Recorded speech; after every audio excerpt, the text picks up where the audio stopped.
Sunday, October 3rd, 2021. Today on the Daily Review, we discuss Heist from 2001, written and directed by David Mamet.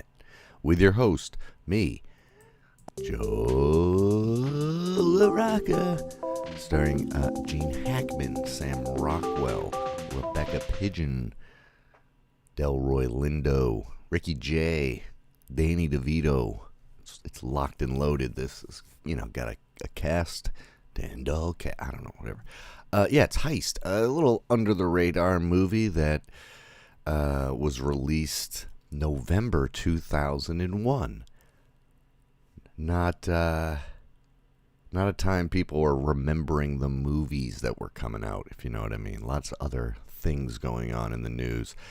But probably wouldn't have been remembered either way, because an even bigger version of this movie came out in July of that year called The Score, which is kind of like it's a gem heist movie, but it's got De Niro, Marlon Brando, and Edward Norton in it.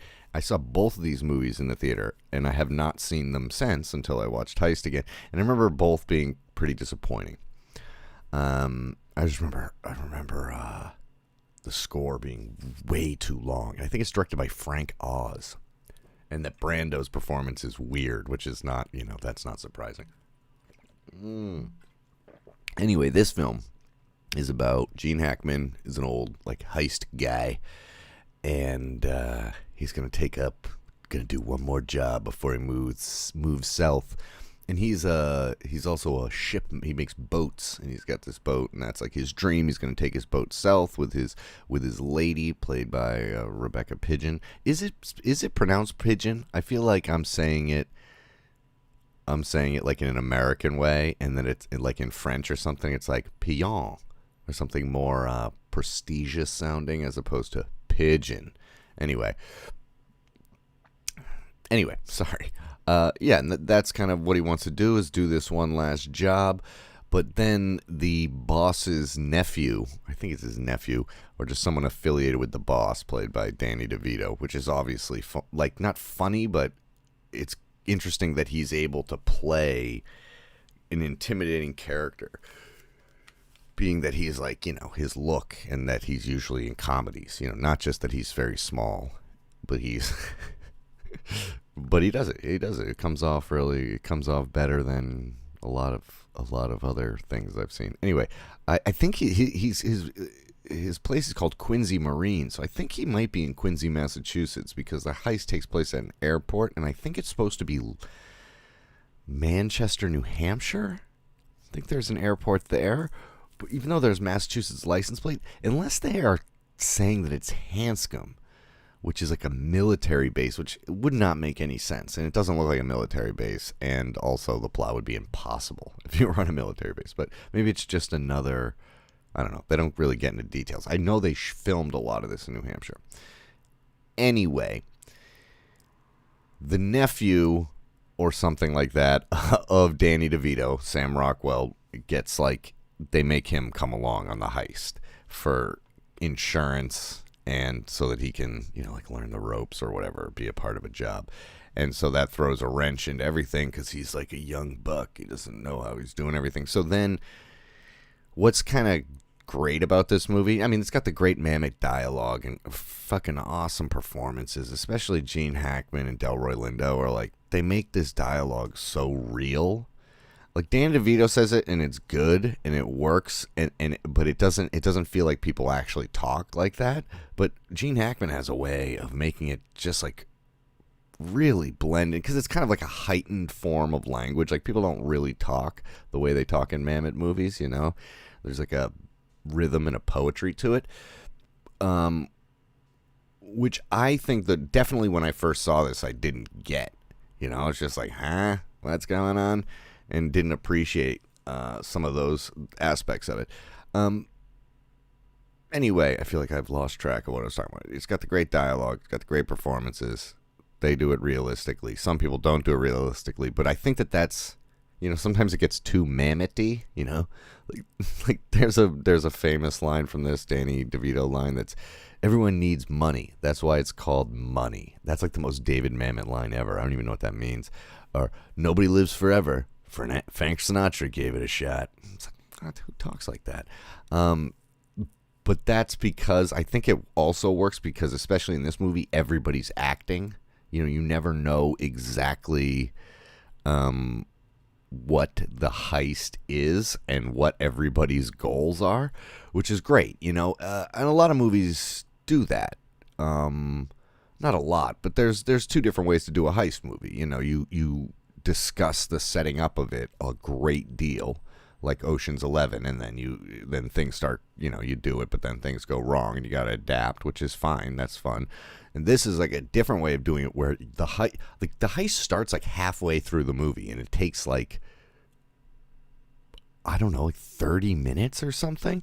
It's pretty much the whole end chunk of the movie is the heist, which is cool. And they just you're like, it's like 2 or 3 minutes into the heist where you're like, oh shit, it's the heist is happening, because they don't break down what's going to happen, so it unfolds for you, and it's exciting because you never know what mistake what's a mistake and what's part of the plan and stuff. So it's cool. It's cool. And it kind of has a bit of an ambiguous ending to a certain degree. And the thing that was annoying is that, like, a few minutes into the movie, I was like, oh yeah, I remember the last shot of this movie, and it totally gives the movie away. And I was like, damn it. I think I took out my air conditioner, and like all this dust went up in my face, and my eyes are burning right now. Anyway, or maybe it's, I don't know. Maybe it's because now I have cross breeze with the 2 windows open. Anyway, whatever. There's a signal house explosion, that's like one of the coolest explosions I've ever seen in a movie. In a small movie, I should say. It's just this little house, and the way they blow it up, the lighting, the color, the framing, it's just awesome. But yeah, there's a lot of airport stuff was not super popular in in November 2001. People didn't want to have a scene where a plane is stopped on a runway because an explosion's gone off, and they think maybe the plane, there's just the imagery and stuff where it's like, no, dude, we don't want that right now. I do think it's worth watching. I think if you like David Mamet movies, I think it's one of the good ones, really. There is something missing in it, and I can't really tell what it is, but it's no Glenn Ross. I know he didn't direct that, but it's not that awesome by any means. But there's some good shit going on. It feels very classic, and quaint. I like it. It's a gem. I'll give it that. It's a gem. So yeah, check out Heist if that's the type of movie you like. If you don't like, you know what? You know what I think that this is what the problem is. I figured it out just now, but good before the review ended, which is that's typically how people do it. He doesn't really need the money. When you nearing the end of the movie, you're like, wait a second, dude. You have this whole ship building. What is a building where you build ships called? A shipbuilding building? No, he has this lots of tools and a foundry for melting down whatever fucking metals and stuff. So what you have in property is probably relatively valuable. We've seen at least, and we know his boat is worth $10 million. So we've seen at least $13 million worth of assets that you have. So it doesn't feel like he's in such a tight spot. You know what I mean? And it's not like the Ocean's 11's movies where they're getting back at somebody.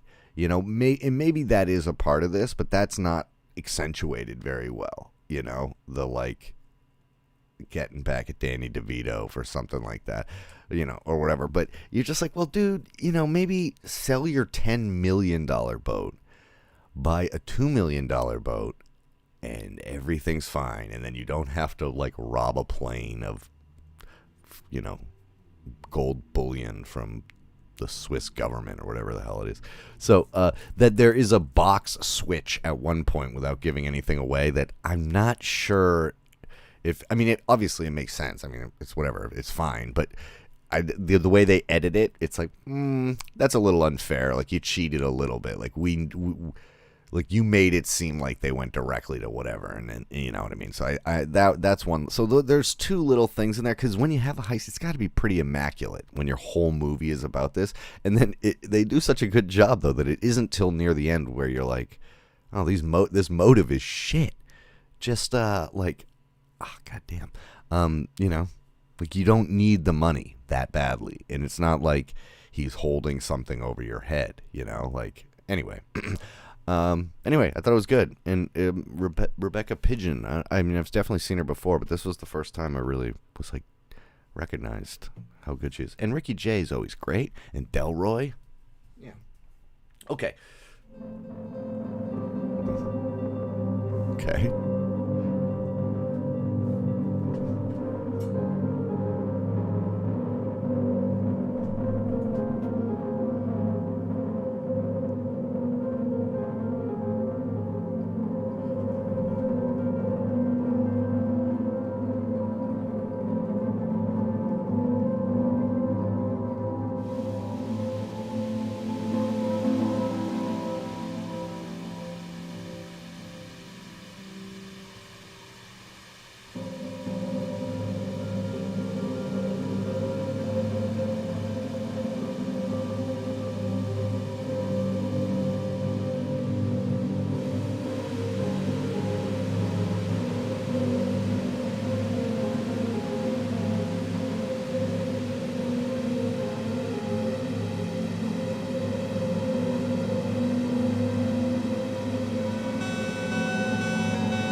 Cool.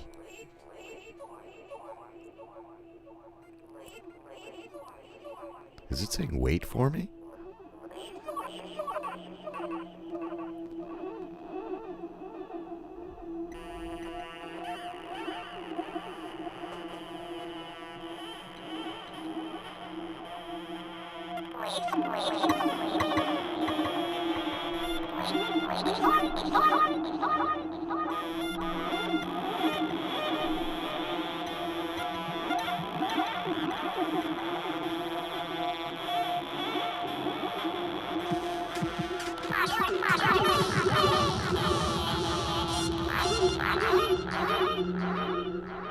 All right.